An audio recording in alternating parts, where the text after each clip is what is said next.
예, 여러분 감사합니다. 반갑고 환영합니다.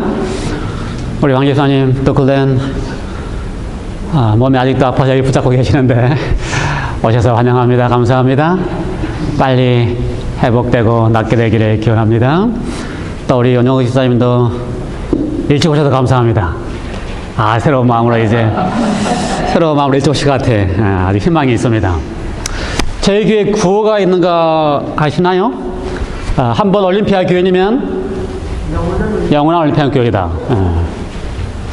예, 우리 올림피아 교회 구호입니다. 그래서 이제 올림피아 교회를 우리가 떠나시면 우리는 어떻게 합니까?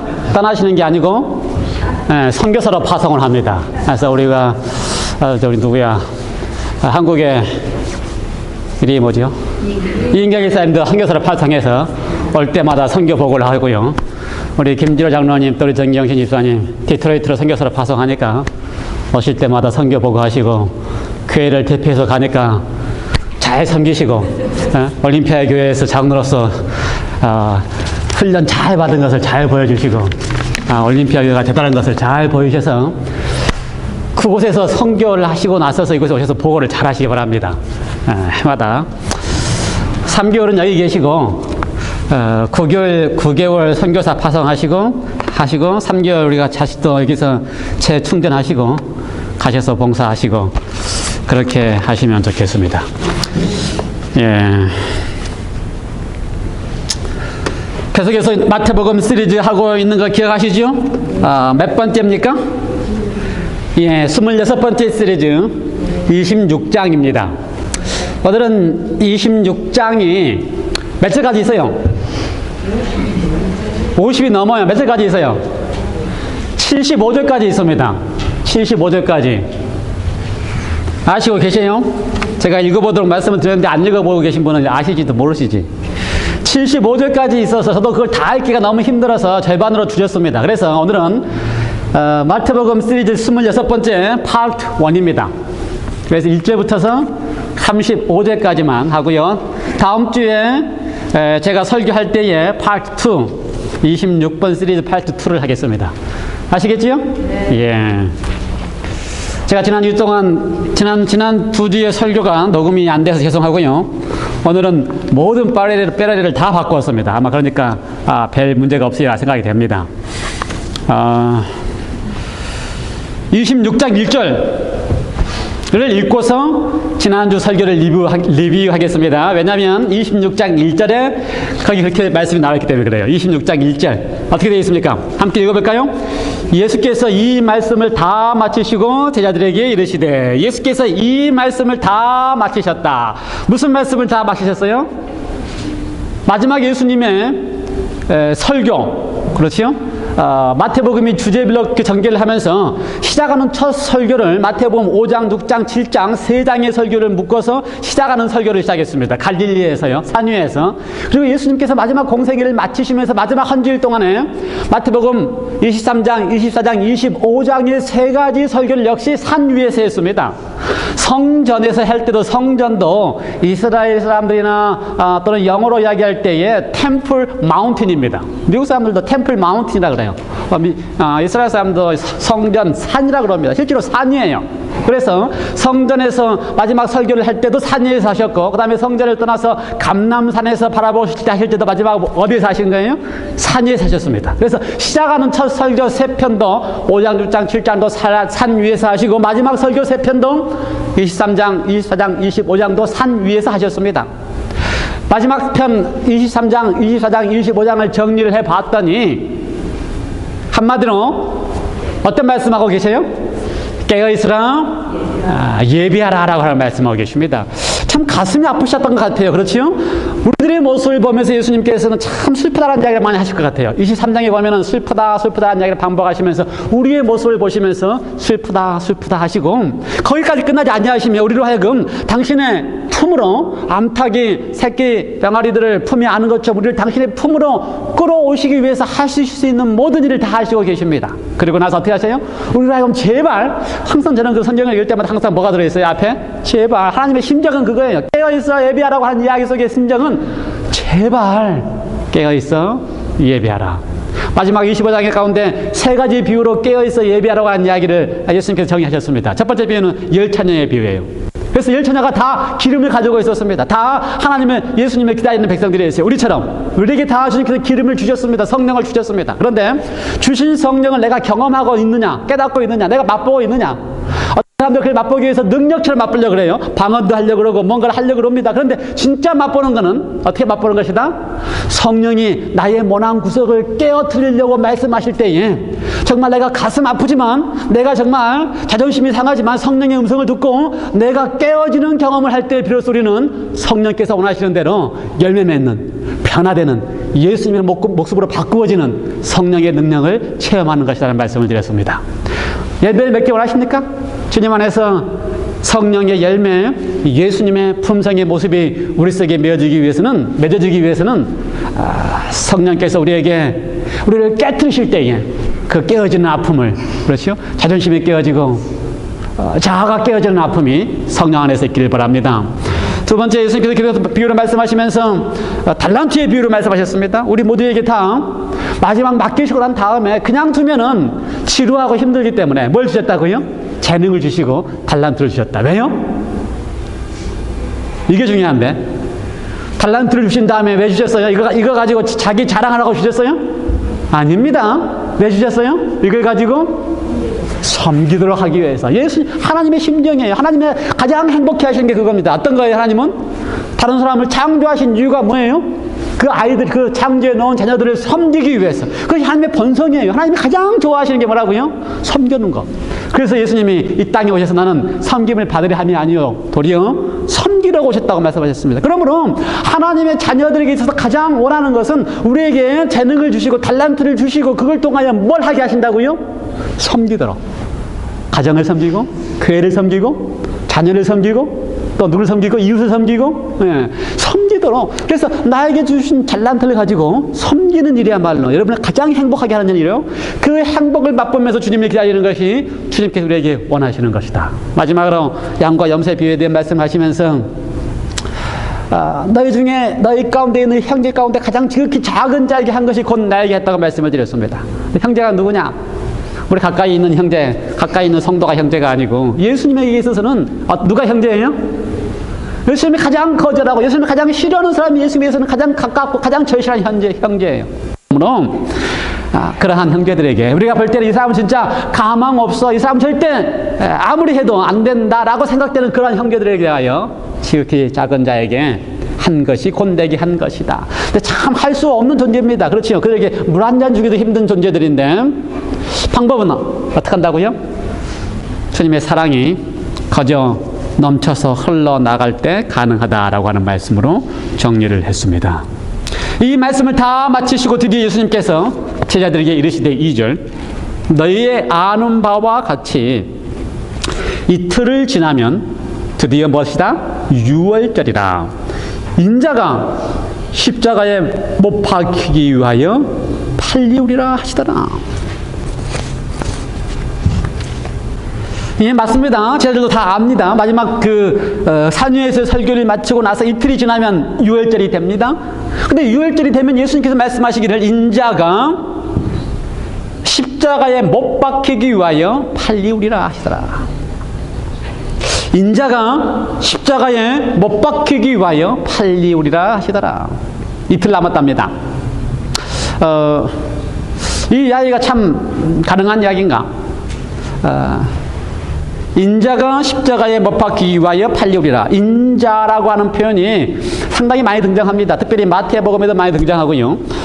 사복음서에 인자라고 하는 표현이 제가 다시 해보진 않았지만 학자들에 의하면은 어떤 분들은 87번 기록되었다라고 하시는 분이 계시요. 다 시어봤는지 모르지만 인자라고 하는 표현이 87번 기록되어 있다. 인자라고 하는 표현이 뭡니까? 인자라는 표현이 뭐예요? 인자 말 그대로 인자 뭐예요? 사람의 아들이다 그 말입니다. 예, 사람의 아들이다. 인자. 이러한 단어를 쓸 때 인자라고 하는 말을 쓸 때에 제자들이나 다른 사람들이 예수님을 향하여 호칭할 때에 인자라고 부르지를 않았습니다. 그런 게 거의 없어요. 아무리 찾아봐도 제자들이 예수님을 향하여 인자라고 부른 경험이 없습니다. 제자들은 주로 예수님을 어떻게 불러요? 주여, 선생이여 이렇게 부릅니다. 그렇죠? 이 제자들이 예수님을 향하여 인자여라고 전혀 안 부릅니다. 그렇죠? 근데 인자라는 표현을 쓸 때는 예수님이 스스로 당신 자신을 가리킬 때 쓰는 표현이 인자라는 표현입니다. 예수님이 스스로 당신 자신을 가리켜서 표현할 때에. 그러나 그렇게 쓰신 이유가 있습니다. 인자라고 하는 이야기를 할 때 그저 우리가 이야기하는 사람의 아들이다라고 하는 의미 이상의 의미가 있습니다. 유대인들은요, 인자라는 이야기를 딱 들으면, 그렇죠? 그 앞에 반드시 인자라고 하는 이야기를 쓸 때 그 앞에 반드시 정관사를 붙입니다. 바로 그 the Son of Man. 그냥 인자가 아니고 바로 그 인자라고 하는 것입니다. 바로 그분, 이미 언급해둔 그 인자라는 표현을 씁니다. 그 말은 이스라엘 사람들의 문화 속에 인자라고 하는 말은 그냥 사람의 아들, 너도 사람의 아들이고 나도 사람의 아들, 그런 차원의 인자라는 말이 아니고 이미 성경을 통하여 유대인들이 문화적으로 히브리 성경을 통하여 인자라는 말을 쓸 때 바로 그 인자라고 하는 이야기를 언급해서 사용합니다. 그렇다면 구약의 히브리 성경이 이야기하고 있는 그 인자는 누구인가? 그걸 가장 잘 설명해 놓은 것이 바로 다니엘서 7장입니다. 다니엘서 7장 13절과 14절에 보면은 인자 같은 분이 옛적부터 계신 하나님의 보좌로부터 와가지고 하나님께로부터 뭘 받아요? 권세와 권능과 능력을 받아서 나라를 얻게 되는데, 나라를 상속하게 되는데 그 나라가 영원하고 영원할 것이다 라고 하는 표현이 들어있습니다. 그래서 바로 그 인자 같은 분, 그래서 나라를 상속하고, 그렇죠? 그가 그 권세가 영원하실 그 분을 기다리고 고대하는 것이 유대인들의 문화입니다. 그러므로 인자라는 말을 쓸 때 예수님 스스로가 바로 그 The Son of Man이라는 말을 쓸 때는 모든 유대인들 앞에 뭐라고 선언하는 겁니까? 내가 바로 너희들이 기다리고 있던 그분이다라는 사실을, 그 인자라는 사실을 표현하고 있습니다. 저는 이렇게 생각했어요. 하나님의 칭호가 많이 있어요. 그렇죠? 하나님의 칭호가 구약에 아주 많이 있습니다. 그 가운데 하나, The Son of Man, 바로 그 인자라고 하는 칭호는 특별한 의미가 있습니다. 하나님의 칭호가 많이 있는데요. 그 하나님의 많은 칭호들이 대부분이 다 하나님의 능력과 전능하심과 하나님의 권위를 이야기할 때에 그런 표현들입니다. 그렇죠? 하나님은 뭐 깃발이다. 하나님은 대부분이 다 이름이 그래요. 그런데 특별히 인자, The Son of Man이라는 칭호를 쓸 때는, 하나님이 그 칭호를 쓸 때는 특별한 목적으로 쓰였습니다. 무슨 목적이 있냐 하면요, 하나님이 인간과 더불어서 가장 밀접하게 있고 교통하시고 함께 하시고 스스로 인간이 되셔서 인간이 나타나 보이실 때 사용하는 표현이 The Son of Man이에요. 그러므로 이 칭호야말로 하나님의 능력이나 전능하심에 대한 칭호라기보다는 하나님과 인간 사이의 관계에 대한 칭호요, 하나님이 인간이 되시겠다는 칭호요, 하나님의 인간을 포기할 수 없어서 가장 가까이 오셔서 인간과 더불어 함께 있고 싶으실 때에 쓰시는 칭호가 바로 The Son of Man이라는 칭호입니다. 그러면 예수님께서 스스로가 인자가 라고 쓰실 때 듣는 회중들은, 야, 이 인자야말로 누구다? 하나님이시지만 어떤 하나님이시다? 가장 우리와 밀접하게 우리와 함께 있고 싶으신 분이 바로 인자라는 표현을 쓰신다는 사실들을 인식하고 인정하고 있는 것입니다.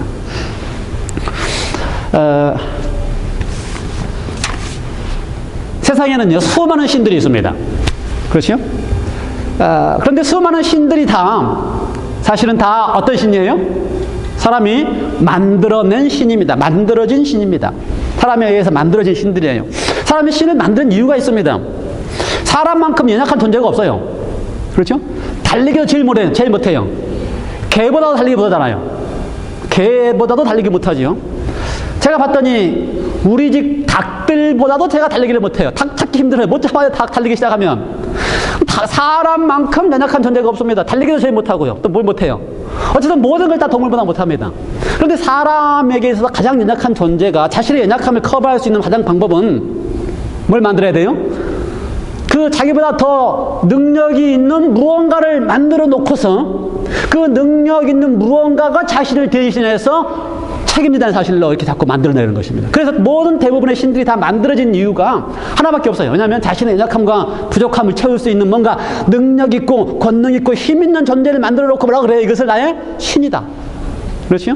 그래서 옛날에 우리 조상들도 부뚜막에 정화수 떠놓고 비는 이유가 뭡니까? 자기가 비는 대상이 자기보다 더 하기 때문에 능력이 있다고 믿기 때문에 그렇죠? 그래서 심지어 잡신이라고 하는 귀신들까지도 더 능력이 있다고 믿기 때문에 그 사람들을 숭배하거나 두려워하는 것입니다. 그래서 모든 만들어진 신의 대상들은 다 어때요? 만든 이유가 뭐라고요? 그 신의 능력 때문에 만들어요. 능력 때문에. 유명한 리차드 더킨슨이라고 하는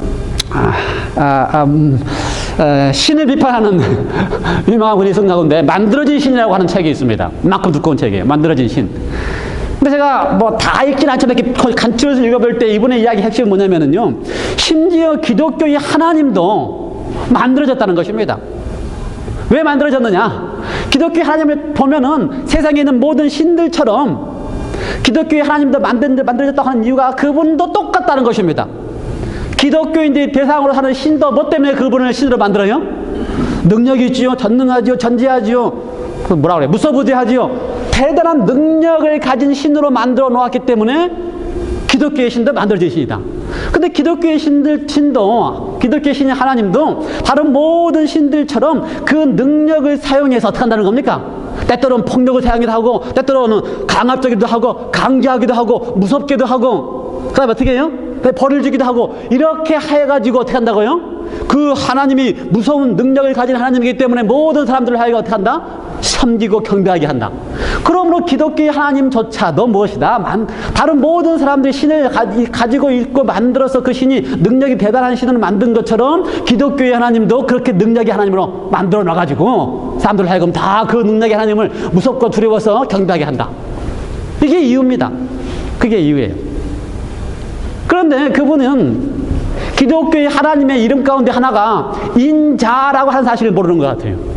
기독교의 하나님은 만들어진 신처럼 그저 능력이 가지고서 그 능력으로 세상을 통치하거나 그 능력으로 사람을 좌우지하거나 그 능력으로 사람을 강압적으로 하는 그런 하나님이 아니에요. 기독교의 하나님은 인자가 십자가에 못 박히기 위하여 팔리우리라 하는 그런 하나님이라는 사실입니다. 세상에 어떤 신이 그렇죠? 그 절대적인 능력을 가진 그 신이 팔릴 수도 있고요. 절대적인 능력을 가진 신이 십자가에 못 박히기 위하여 팔린다고 하는 일이 가능할까요? 세상에 어떤 신도 그렇게 하지 않습니다. 세상에 어떤 신도 자기가 신이라고 하는 이상 어떤 신도 그렇게 하지 않습니다. 그러나 오직 인자이신 신은 스스로 칭하면서 자신의 이름을 인자라고 하신 신은 다르기 때문에 기꺼이 수치를 당하시는 것입니다. 신이 수치를 당한다. 있을 수 없는 이야기입니다. 어떤 신화를 읽어보시기 바랍니다. 그 가운데 어떤 신도 수치를 당하는 신이 있는가? 그런데 오직 누구만요? 자신이 그렇게 신이 인자라고 부르시는 그 신만이 기꺼이 수치를 당하십니다. 그러므로 그 인자이신 신만이 사랑이다라고 저는 이야기합니다. 세상의 모든 신을 피할 수 없지만 오직 인자이신 신만이 그분은 사랑이시기 때문에 제 설교 제목이 그러므로 하나님은 사랑이시라입니다.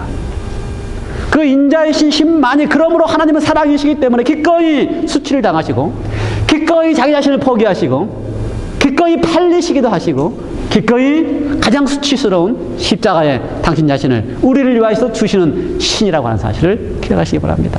저는 그래서 이 2절이야말로 가장 신다운 신이다. 세상에 어떤 신보다 가장 신다운 신, 나 같은 신이 없다고 하신 그분이야말로 인자가 십자가에 못 박히기 위하여 팔리우리라 하는 신이야말로 사랑이신 신이라는 사실을 우리에게 강력한 어조로 말씀하고 계십니다. 여러분께서 세상에 많은 종교들이 있고 많은 신들이 있지만 그 가운데 기꺼이 수치를 당하시고 기꺼이 인간이 되시길 결심하시고 기꺼이 팔리시고 기꺼이 당신의 삶을 내어놓으시는 그 신이야말로 그렇죠? 우리를 사랑할 수 있는 신이심을, 우리를 사랑할 수 있는 인자이심을 기억하시기 바랍니다. 1절부터 35절 가운데 커다랗게 세 가지 사건이 등장합니다. 첫 번째는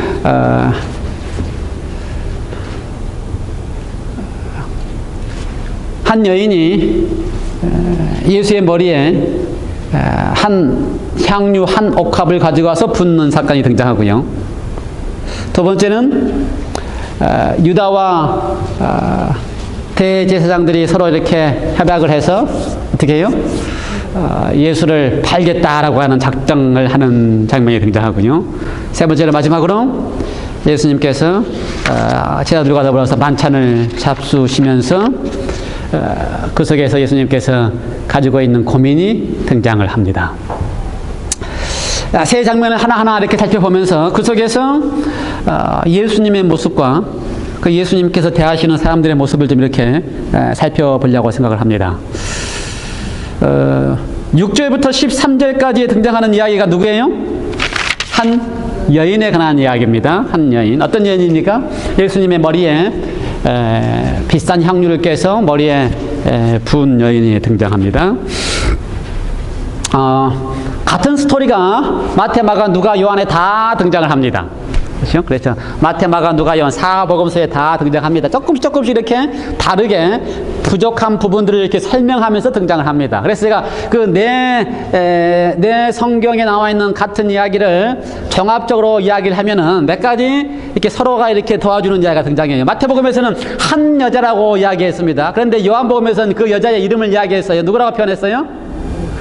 나사로의 동생, 마르다의 동생, 마리아다라고 이야기를 했습니다. 한 여인의 이름이 누구라고요? 마리아다. 그 다음에 그 여인이 억합을 깬 다음에 제자들이 보고 분하여 가로되 이렇게 이야기를 했습니다. 제자들이 보고 너 어떻게 그 비싼 확률을 깨느냐, 차라리 그걸 팔아서 가난한 자에게 주면 낫지라고 이야기를 했어요. 마가복음에는 다른 사람들이 이렇게 표현되어 있어요. 근데 요한복음에는 그 제자들 가운데 특별히 이름을 언급했습니다. 누가 그 이야기를 했다고 언급되어 있어요? 가론 유다가 했다고 이야기되어 언급되어 있습니다. 종합적으로 정리해 볼까요? 그 다음에 이 이야기에 등장하는 장면이 베다니 문둥이 시몬의 집이다 라고 되어 있습니다. 베다니 문둥이 시몬 6절에 베다니에 있는 문둥이였던 시몬. 그런데 다른 성경처럼 이렇게 비교해 보면은 그 베다니 문둥이 시몬 같은 집이 이 이야기를 하면서 바리새인 집이었다 라고 이야기를 합니다. 그러므로 바리새인이었던 것 같아요. 뭐 어떻게 포함되면요. 그 다음에 또 그 네 이야기를 가운데서 특별히 누가복음의 이야기 가운데는 그 여인이 어떤 여인이라고 표현돼요? 그 동네가 다 알고 있었던 죄인이라고 하는 소문. 그렇죠? 그냥 본인이 느끼고 있는 죄인이 아니고 동네에서 다 그 여인을 보면 저 여인은 어떤 여자다? 가망이 없는 죄인이다라고 하는 칭호를 가지고 있던 여인이었다. 학자들에 따라서 그 여인이 마리아인가 아닌가에 대한 논쟁은 있지만 어쨌든 이번에는 그 네 성경을 종합적으로 한꺼번에 이야기를 하면서 이야기를 하겠습니다. 됐지요? 예, 그래서 우리가 이 네 사건을 다 총화해 봤더니 장소는 베다니, 그 다음에 집은 어디예요? 문둥이 시몬, 바리새인 출신, 그 다음에 향유를 부었던 여자는 마리아, 그 다음에 향유라고 하는 향유 옥합 한 그릇인데 어떤 성경에 보면은요, 그 향유 이름이 나옵니다. 향유의 이름이 나오는데 뭐라고 나와 있어요? 순전한 나드 한 근. 그 다음에 그 나드 한 근의 가치가 요한복음에 나와 있는데 300데나리온. 그 다음에 그거에 대하여 반대하고 그걸 팔아서 가난한 자에게 주라고 했던 사람이 누구냐고요? 가룟 유다. 그 다음에 그 여인이 그렇게 한 이유는 예수님의 장사를 위해서 준비했고 그 여인이 바로 동네가 다 알고 있었던 동네가 다 손가락질하는 죄인이었다라고 하는 게 종합적으로 살펴볼 수 있는 이야기의 증거입니다. 됐어요? 그러한 여인이었어요. 그런데 그러한 여인이 예수님께 와서 그 느나 한 근이라고 하는 나는 한 근이라고 하는 향유를 부었습니다. 300데나리온이라고 했는데요. 300데나리온이라고 성경이 기록되어 있는데 그 가치가 얼마인지 아세요? 요한복음에 하면 300데나리온이라 했는데 그 가치가 한 데나리온은 하루에 요 정도가 하루 품삯입니다. 그러므로 이 향유, 옥합 향유 작은 그릇에 들어있는 이 가치가 얼마예요? 1년 월급입니다. 1년 월급. 요즘으로 따지면 에버리지 1년 월급 한 4만 불 될까요? 한 3만 불, 4만 불 되는 가치가 있는 것입니다. 그러므로 이 향유가 대단한 가치가 있는 비싼 거예요.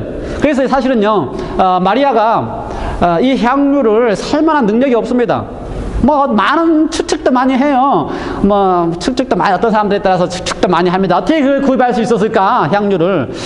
그래서 아마 그 동네의 죄인이었고, 동네가 다 아는 손가락질하는 해녀이기 때문에 뭐 창녀가 아니었을까라고 이야기도 많이 합니다. 그래서 몸 판돈 찰다가 그 값으로 이걸 샀지 않았을까라는 이야기도 많이 하고요. 잘 모르겠어요. 답은 없으니까. 어쨌든 그 비싸다고 하는 거 하고요. 또 이런 이야기도 있습니다. 이렇게 비싼 향료를 소유하기 있어서는 이거는 대대로 딸들에게 결혼 지참금으로 주는 것이다. 그러면 사실은 마리아에게 있어서 이 향료는 자기 인생의 전부를 걸고 자기가 모아놓은 겁니다. 자기 인생의 전부를 걸고. 그렇죠? 그래서 이걸 인생의 전부를 걸고 모아놓고 뭐에 쓰기 위해서? 결혼 지참금으로 쓰기 위해서 모아놓은 그런 거예요. 그런데 그걸 예수님의 머리에다가 붓고 그 다음에 뭐 다른 성경에 보면은 발에도 붓고 그 다음에 자신의 머리로 그걸 이렇게 닦았다 이렇게 표현되어 있습니다. 왜 그랬을까? 왜 그 여인이 예수님이 그렇게 했을까? 세 가지 제가 이유를 제 나름대로 찾았습니다. 첫 번째는요. 그 여인은 첫 번째 가장 큰 이유 중에 하나는 이 네 장면의 이야기를 다 정해 봤을 때 이 여인은 예수님께 대하여 대단한 은혜를 경험한 사람입니다. 예수님께 대하여 대단한 은혜를 경험한 사람이에요. 무슨 은혜를 경험해서요? 그 동네에서 그 여인을 향하여 다 뭐라 그럽니까? 손가락질 하면서 그 여인을 향하여 죄인이라고 하는데 예수님 앞에서 예수님을 만나고 예수님을 대하고 났더니 그 예수님이 자기를 향하여 어떻게 해요? 전혀 손가락질하는 죄인으로 여기지 아니하고 자기를 다 용서하시는 분으로 예수님을 만났기 때문에 그 여인에게 있어서 예수님은 자신의 모든 죄를 용서하시는 분으로서 예수님을 대하여 주셨습니다. 그렇죠? 동네 밖에, 집 밖에도 나가기 힘들었던 여인이었는데 그 여인이 예수님 때문에 모든 것을 다 용서받을 수 있다는 그것만큼 그 여인에게는 은혜가 없습니다. 그렇죠? 우리는 뭐 그런 경험을 잘 안 하기 때문에 그게 얼마나 큰 경험인지 몰라요. 실제 경험 안 하기 때문에. 그렇죠? 뭐 여러분이 동네 가서 소문난 죄인들이 아니기 때문에 그것이 다 커버되고 용서받는 것이 뭔지 모르지만 그 여인에게 있어서는 그게 가장 중요하고 그것이 가장 큰 은혜였습니다. 그뿐만 아니라 또 어떤 은혜 받았어요? 그렇게 사랑하던 오빠가 나사로가 병들어 죽었습니다. 그래서 다 실명하고 무덤에 만들고 장사를 지냈어요. 4일이 지났습니다. 예수님 오셨습니다. 다 실명하고 이제 일찍 오셨으면 좋았을 뻔했다고 이야기를 하는데 예수님께서 그 무덤으로 가셔서 죽은 지 사흘 된 오빠를 살려주셨습니다. 그거보다 더 큰 은혜가 어디 있어요? 그래서 이 여인은 예수님께 대해 은혜를 맛본 사람입니다. 용서받는 은혜를 맛보고요. 그 다음에 가장 귀한 오빠를 살려주는 은혜를 맛보고요. 그뿐만 아니라 재미있는 사실은 이 마리아에 대한 사건 가운데 누가복음의 기록 가운데 보면은요. 예수님이 그 베다니의 집을 자주 방문을 하셨는데 방문하실 때마다 언니 마르다는 음식을 잘 장만해서 예수님께 대접을 하고 동생 마리아는 어떻게 주로 예수님 무릎 밑에 앉아가지고 예수님이 하신 이야기를 듣는 걸 아주 즐겨하고 그래서 이 여인은 예수님의 말씀 듣는 걸 좋아했어요. 그래서 예수님의 말씀이 들 때마다 그것이 참다히 감동적이고 감화적이고 능력으로 다녀왔습니다. 재미난 사건은요. 이 여인이 이틀 후에 예수님께서 유월절에 팔려가신다는 이야기를 하고 그 이야기를 들을 때에 그 이야기를 들었던 모든 제자들은 그 이야기가 무슨 의미를 하는지 그 다음에 유월절 만찬을 같이 잡수시면서도 그것이 무슨 의미인지 심각하게 생각하지 않고 들었습니다. 그래서 별 관심이 없어요. 팔린다는 이야기도 무엇인지 잘 모르고 심지어 예수님께서 유다와가 그 만찬 앞에서 너희 중에 한 사람이 나를 판다 할 때도 제대로 그 의미를 알지 못했습니다. 그런데 이 여인만큼은 예수님께서 이틀 후에 팔리시고 십자가에 돌아가신다는 사실에 대하여 심각하게 받아들이고 그 의미를 알았습니다. 그러니 뭐라고 표현되어 있어요? 장사를 준비했다. 왜 이럴 수 있었을까?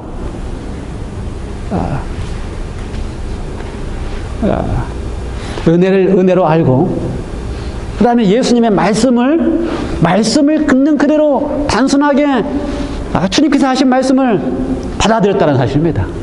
말씀 듣기를 참 좋아했고 그 말씀 듣기를 좋아했던 그녀의 그 마음이 예수님이 마지막으로 하시는 그 말씀의 의미까지도 이제 마지막 팔리시고 십자가에 돌아가신다는 그 의미까지도 그에게 심각하게 마음속 깊이 느껴지겠다는 것입니다. 예수의 사랑을 많이 받은 사람이 예수님을 사랑할 수 있습니다. 예수의 사랑을 많이 받는다고 느끼는 사람이, 나는 예수의 사랑을 많이 받고 있다고 느끼는 사람이 어떻게 할 수 있다고요? 다시 사랑을 줄 수 있습니다. 이 여인은 예수님의 사랑을 참 많이 받다고 느끼는 것 같아요. 나는 나 같은 사람을 예수님이 용서하시다니, 나 같은 사람의 기도를 응답하셔서 똑바로 살려주다니, 나 같은 사람이 예수님 발 앞에서 말씀을 듣는 것을 기꺼이 용납하시고 말씀하시다니, 그런 마음이 있었기 때문에 예수의 장사를 준비할 수 있었습니다. 아무도 못했지만, 그렇죠, 그 제자들 가운데 아무도 예수의 장사가 무슨 의미인지 몰랐지만 그 여인만이 예수의 장사를 준비하면서 머리에 향유를 부을 수 있었습니다. 예수님께서 아마 이 여인이 그에게 그렇게 하시는 것에 대하여 참 감동을 받으신 것 같아요. 그렇죠? 그래서 그 여인에 대하여 이렇게 표현했습니다. 13절에 이 여자의 행한 일에 대하여 행한 일도 말하여 저를 기념하리라, 이렇게 표현하셨어요. 이 여인은 예수님께 대하여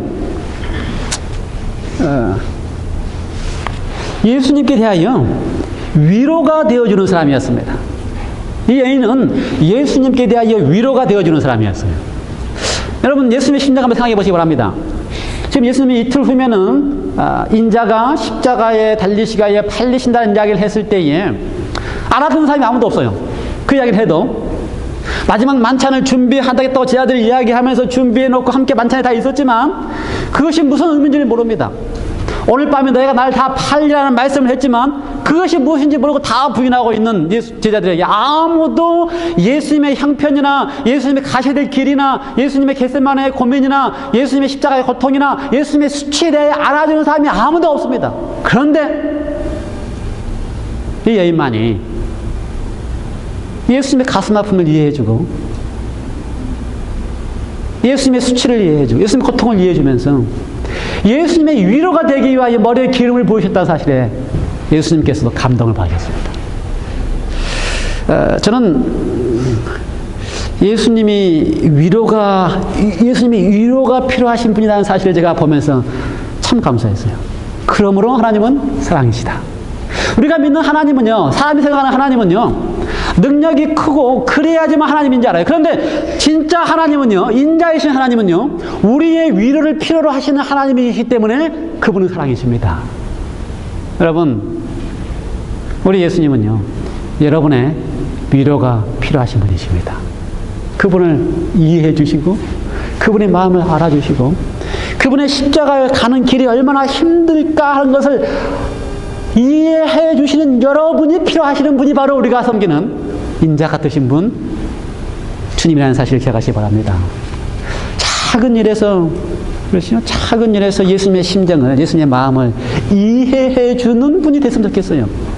그렇죠? 하나님, 예수님으로서 받았던 은혜가 크고 그분께로 받았던 사랑이 크기 때문에 그 사랑 때문에 예수님의 마음이 이해돼서 그분께 대하여 이해하는 위로를 줄 수 있는 삶이 나타났으면 참 좋겠습니다. 이 여인은 예수님을 위로하는 사람이었고 예수님이 위로가 필요하신 분이었다는 사실에 대해서 저는 참 감사해요. 그 다음 장면에 가면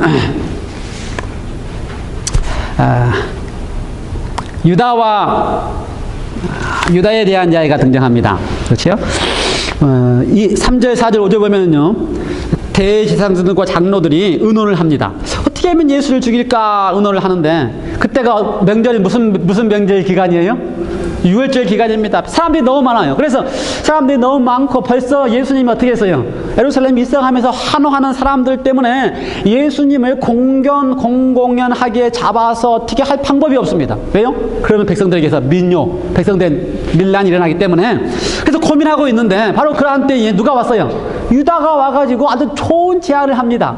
내가 백성들 모르게 예수를 너에게 넘겨주겠다.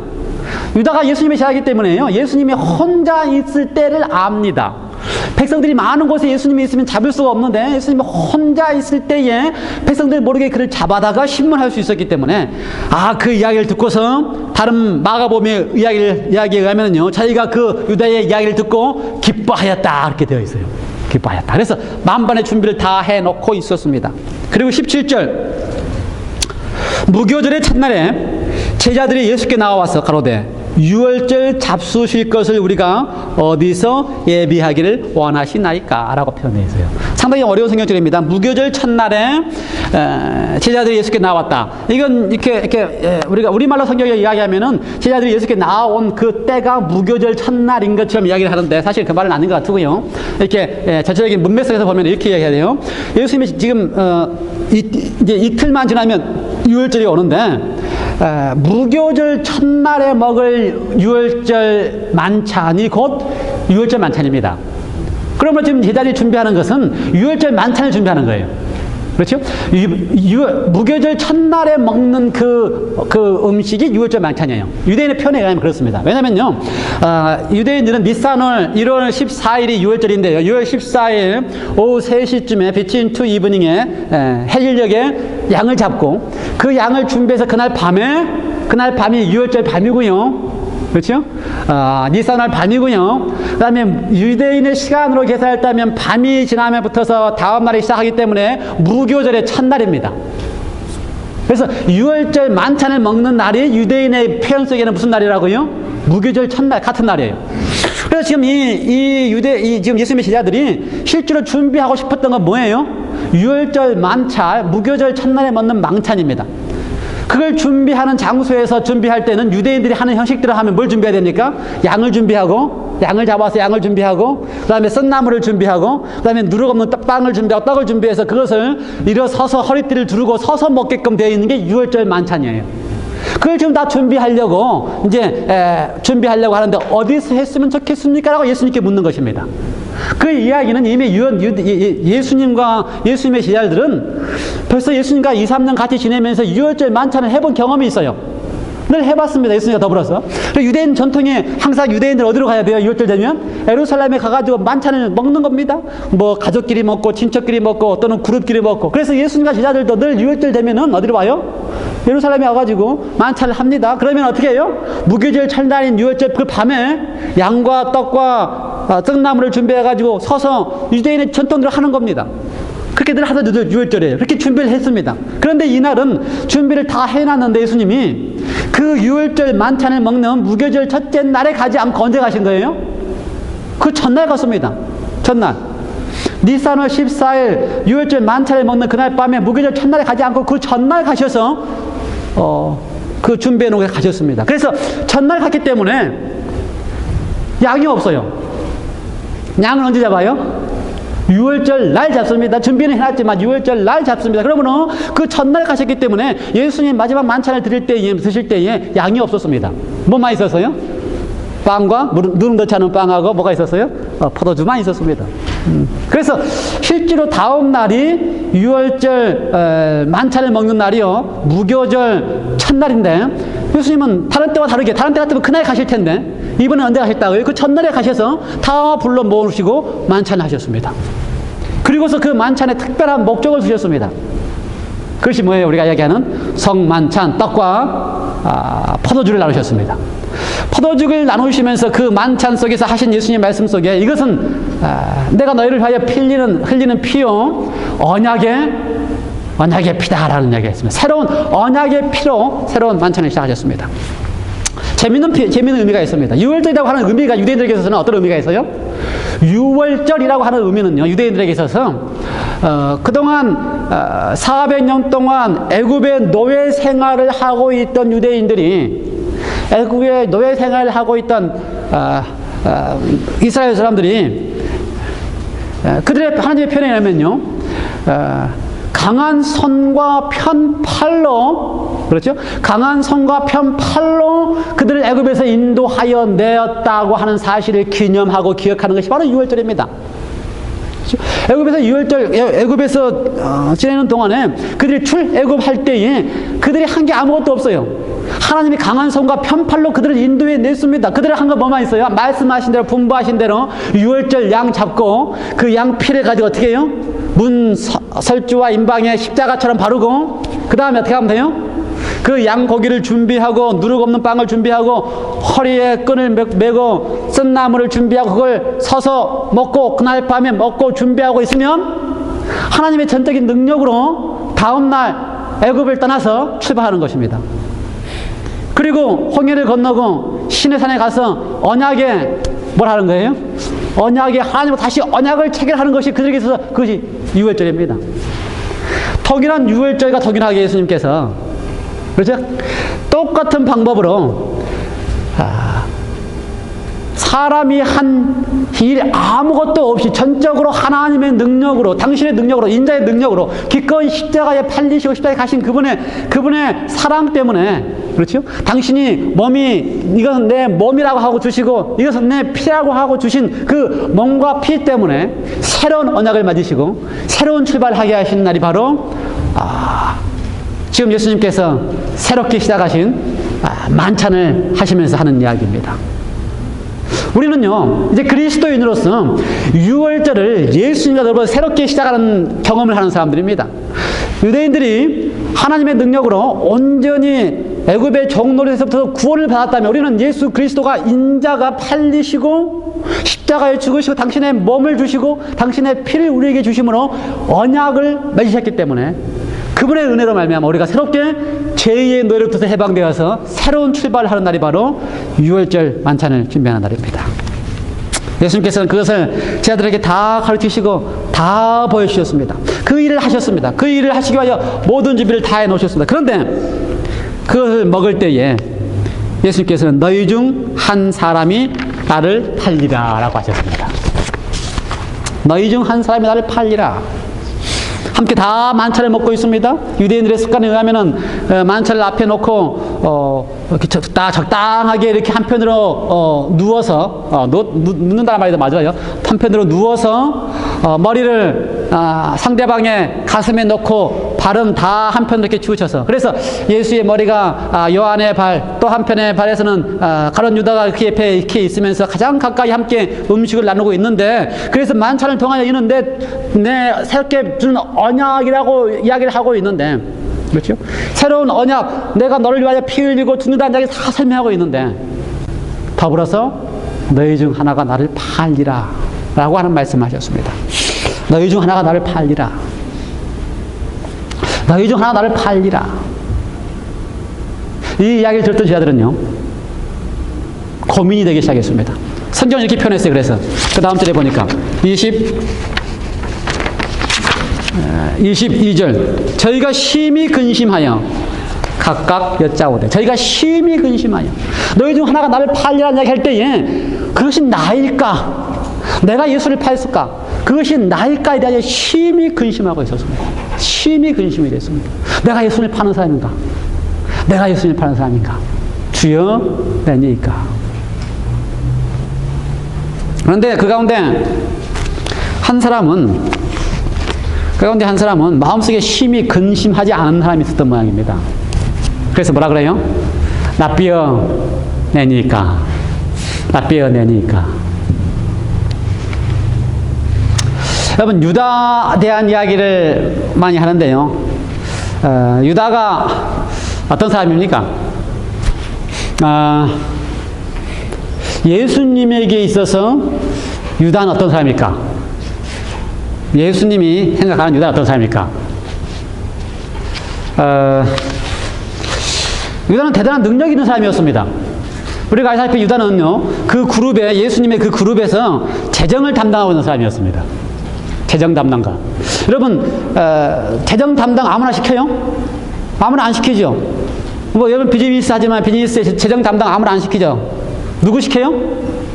가장 믿을 만한 사람. 그러므로 그 그룹 안에서 12사람의 그룹 안에서 유다가 재정 담당을 했다고 하는 이야기는 예수님에게 있어서도 유다가 어떤 사람이에요? 믿을 만한 사람이고 제자들 사이에서도 유다가 어떤 사람이에요? 믿을 만한 사람이었어요. 믿을 만한 사람이었어요. 더군다나 다른 제자들과 다르게 어떤 능력 있는 사람이었습니다. 대전 제자들은 다 어떤 출신입니까? 어부나 농부 출신이지만 유다는 학식 있는 사람 출신이었습니다. 얼마나 능력이 있으면요, 제자들 가운데 세리, 돈 계산하는데 능력이 있었던 세리도 있었음에도 불구하고 그보다 더 누구를 썼어요? 유다를 썼습니다. 그러면 예수님께서 유다는 아주 절실히 필요한 사람이고요, 그 다음에 믿을 만한 사람이고요, 또 재정을 잘 담당할 만한 사람이고요, 그 다음에 예수님에게서 유다는요, 다른 모든 제자들과 같이 정말 당신이 트레인하고 훈련시켜서 예수님 제대로 쓸만한 그런 사람이었습니다. 생각해 보세요. 예수님이 12장부터 시작해서 파송하잖아요. 두 사람을 둘씩 짝을 줘서 파송해서 다 갔다 오는데, 갔다 와서 한 보고가 뭐예요? 우리가 가서 주의 이름으로 귀신도 쫓아내고 우리가 주의 이름으로 병자들도 낫게 했다. 유다도 했을 것 같아요? 안 했을 것 같아요? 유다는 병 고치는 거 못했을 것 같아요? 똑같이 했어요. 나가서 아주 신실한 예수님이 시작했기 때문에 똑같이 했어요. 그러면 유다가 예수님의 제자들이 경험했던 모든 경험을 다 하고요, 예수님의 제자들이 맛보았던 모든 흥분을 다 맛보고요, 예수님의 제자들이 생각했던 모든 일들을 다 경험했던 예수님에게서 아주 중요한 사람이었습니다. 반대로 유다는 예수님을 어떻게 생각했을까? 그러니까 예수님은 유다를 믿을만 하고, 그렇죠? 그 다음에 신뢰만 하고, 다른 제자들보다 훨씬 낫고, 모든 경험을 다 할 만한 예수 제자였는데, 유다는 예수님 어떻게 생각했을까? 유다는 예수님 어떻게 생각했을까? 그 성경, 이 장면의 성경 가운데 보면은요, 다들 모여있는 제자들이 너희 중에 한 사람이 나를 팔리라 할 때에 다른 제자들은 예수님을 칭하면서 뭐라 그래요? 주여 내니까. 주여 내니까. 근데 유다는 맨 마지막에 이야기를 하면서 뭐라고 칭을 합니까? 라비어 내니까. 그러니까 유다는 예수님을 바라볼 때 다른 모든 제자들은 예수님이 주입니다. 주, 마스터, 주인이요. 그렇죠?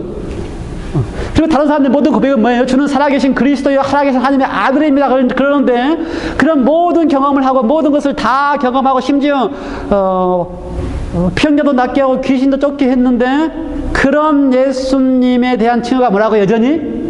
라비어 내니까. 유다에게서 예수님은요, 선생 중에 한 사람입니다. 훌륭한 선생이지요. 선생 중에 한 사람입니다. 유다에게서 예수님이 주가 되지 못하였고, 유다에게서 예수님이 나의 인생의 전부를 바칠 만한 분이 되지 않았기 때문에 어떻게 했어요? 이를 팔았습니다. 예수님을 팔았습니다. 예수님을 팔고 시대에서만 설명에 의하면요, 예수님을 팔고 나서도 팔기로 이렇게 다 은 30장을 받은 다음에도 유다가 거기에 대해서 이렇게 돌이키고 회개할 기회를 많이 잃어버렸다는 표현을 합니다. 30냥으로 팔았던 배경이 있어요. 첫 번째 가장 큰 배경 중에 표현에 가면은 그 여인이 기름을 깨는 그 순간에 예수님이 가룟 유다가 이걸 팔아가지고 가난한 자에게 주지라는 이야기를 할 때에 예수님이 뭐라 그래요? 그러지 말아라. 그렇죠? 내가 왜 그러느냐? 너희는 항상 나와 있겠지만 어찌하여 이 여자를 괴롭게 하느냐? 라고 이야기를 합니다. 그런데 시대사의 표현에 의하면은 이때가 유다로 하여금, 그러니까 지금 유다가 이걸 팔아서 가난한 자에게 줬으면 좋겠습니다 라고 할 때 예수님이 뭐라 그런다고요? 이 여자를 괴롭히지 말아라. 여자는 항상 있지만 나는 이제 죽는 것을 준비하는 그렇다고 설명을 하니까 유다가 그 이야기를 듣고서 뭐라 그래요? 마음속에 예수가 자기를 꾸짖고 꾸중한 것으로 듣고 불만이 생겨서 팔기로 결정했다, 그렇게 표현되어 있어요. 그러니 예수님의 심정을 이해 못하는 것입니다. 예수님의 마음을 이해 못하는 거예요. 예수님의 마음을 이해하면은 여인은 예수님 마음 어떻게 이야기해요? 나의 위로가 필요하신 분이다라고 이해를 하는데, 유다는 예수님이 그렇게 이야기를 할 때 나를 꾸짖는 분이다, 이렇게 다르게 이해를 하는 것입니다. 그러므로 예수님에 대한 이야기를 할 때마다 늘 불만이 생기고 불평이 생기고 불만이 생기는 거예요. 어쩌면은 24절의 이야기도 이해 못했을지 몰라요. 그렇죠? 24절에 보면은 23절에 그릇에 손을 넣는 그가 나를 팔리라라고 하면서 인자가 자기에 대하여 기록된 대로 가거니와 인자는 자기에게 대하여 기록된 대로 가거니와 인자를 파는 그 사람에는 화가 있으리로다. 그 사람은 차라리 어떻게 한다? 나지 아니하였다면 제게 좋았을 뻔하였다. 이 이야기를 들을 때 아마 유다는 어땠을까요? 이미 팔기로 다 계약되어 있었고 이 이야기를 들을 때 유다는 어떻게 들어요? 아주 기분 나쁘게 들을 겁니다. 그러니 회개할 수 있는 기회를, 그러니까는요, 하나님의 용서하려고 하는 마음을 거절하는 일로 계속해서 가는 것입니다. 이 장면을 이야기하면서 표현하기를, 이때 완전히 사단으로 하여금 들어올 수 있는 문을 열어놓고, 그 다음에 사단이 그의 마음에 완전히 들어오도록 하였다, 이렇게 표현되어 있어요. 그런데 그 이야기를 저는 들으면서 이 사람은 차라리 나지 않았으면 좋을 뻔했을다라고 한 이야기를 예수님이 했을 때에 예수님의 심정이 어땠을까? 이 사람은, 나와 함께 손을 넣는 이 사람이 나를 팔 건데 이 사람은 차라리 나지 않았으면 좋을 뻔하였다. 무슨 마음으로 말씀하셨을까? 여러분, 차라리 저 사람은 나지 않았으면 좋았을 뻔했다. 누가 쓰는 표현이에요, 이거는? 우리가 우리를 다른 사람을 향해 이런 말 잘 안 씁니다. 못 써요. 그렇지요? 감히 우리가 아는 친구나 우리 이웃을 향해 너는 차라리 나지 않았으면 좋았을 뻔했다. 이런 말 안 합니다. 못 합니다. 그럴 자격도 없고. 누구는 할 수 있어요? 부모가 자식한테는 합니다. 근데 그때 하는 그 심정을 이해하시기 바랍니다. 누구한테 해요? 어떤 자식한테? 가장 속속이고 가장 말 안 듣는 자녀에게 그렇게 말을 할 수도 있어요. 하는 경우도 있습니다. 그렇죠? 그런데 그 말을 할 때의 그 심정이 뭡니까? 그가 속속이고 그렇게 말을 안 듣기 때문에 나는 차라리 나지 않았으면 좋겠다. 진짜 안 났으면 좋아서 하는 이야기예요? 그게 아니잖아요. 그렇죠? 그 이야기는 뭐예요? 그렇게 속을 써서 정말 안 나왔으면 좋을 것 같다는 마음이 듣지만 그래도 결코 포기할 수 없기 때문에 하는 말이 그 말이에요. 그게 부모가 마지막 하는 그 말이에요. 그래도 부모니까 너를 포기할 수 없으니까. 그렇죠?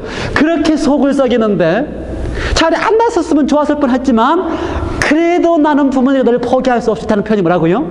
차라리 안 났으면 좋았을 뻔하다는 표현을 쓰는 거예요. 예수님의 심정이 그겁니다.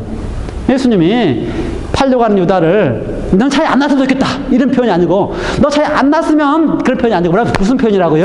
부모의 심정이라고 말입니다. 가장 힘들고 가장 돌이키기 힘들고 그렇게 호소해도 돌아오지 않는 그를 그래도 그를 포기할 수 없을 때 하는 표현이라고 말해요. 그러니까 예수님은 한 번도 유다를 포기한 적이 없습니다. 끝까지 거절도 포기한 적이 없어요. 그것이 부모의 심정이고 그것이 예수님의 심정입니다. 팔리는 그 순간까지도, 그렇죠? 팔리는 그 순간까지도 예수님은 차라리 안 났으면 좋겠다라고 하는 심정으로 결코 포기할 수 없는 분이 바로 예수님이십니다. 저는 이 장면을 보면서요, 예수님이 팔리시기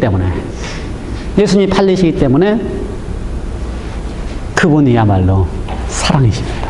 팔리시는 그 순간에 유다를 포기할 수 없기 때문에 너는 결코 낳지 않은 편이 좋을 뻔하였다. 예, 여기까지만 합시다. 마지막 제자들도요, 그 다음에 장면 보면은, 예수님이 유다가 떠나는데 이제 밤중쯤 유다가 떠나고 남아있는 제자들을 향하여 예수님이 말씀하십니다. 너희들도 다 나를 버리리라. 그 장면에서 유다만 버리고 떠난 게 아닙니다. 예수님은 지금 거기 있는 12명의 모든 제자들을 향하여, 유다는 떠났으니까 11명 남았죠. 11명의 제자들을 향하여 너희들도 다 나를 버리리라.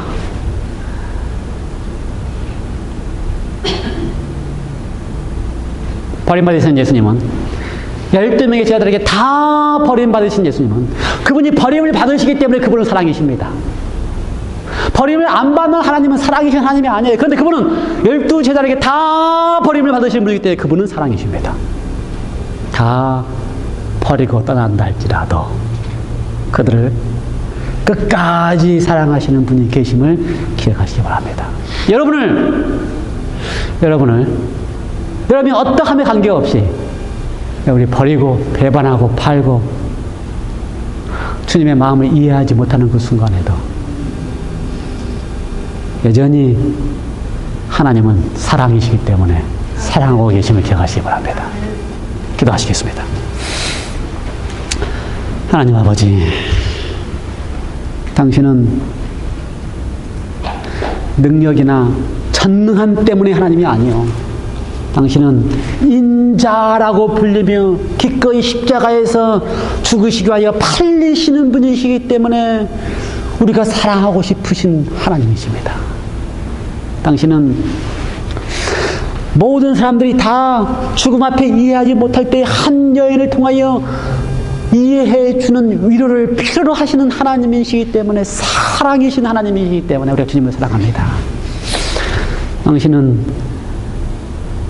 한 제자가 당신을 팔 때에 그를 결코 포기할 수 없어서 차라리 나지 않았으면 좋겠다라는 표현을 쓰면서 간절히 붙잡고 있는 분이시기에 당신을 사랑합니다. 다 주님을 버린다 할지라도, 나도 주님을 버린다 할지라도 끝까지 나를 포기할 수 없는 사랑이신 하나님이시기에 주님, 제가 주님을 사랑합니다. 우리 모두가 그러한 주님을, 사랑이신 하나님을 받은 바 사랑이 커서 사랑할 수 있도록 우리에게 은혜를 베풀어 주시옵소서. 예수님의 이름으로 간절히 기도리옵나이다.